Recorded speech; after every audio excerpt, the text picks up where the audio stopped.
মোহন ৰাজপুৰ আপুনি সময়টো চাব আৰু সিদ্ধান্তটো ল'ব ৰেফাৰী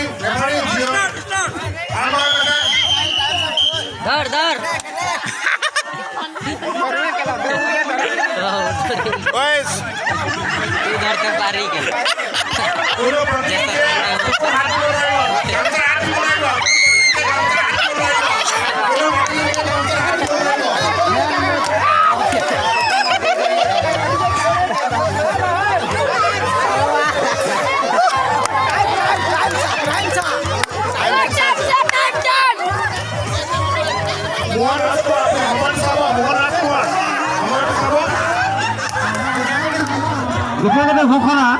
কোনোজন দৰ্শকে চাই ল'ব মান নেমানে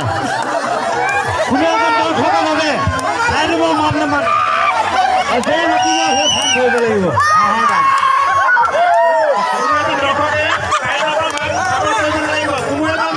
মাতিলে ফাইন ধৰিবলৈ হাঁহৰ দাম দিব লাগিব চিধা কথা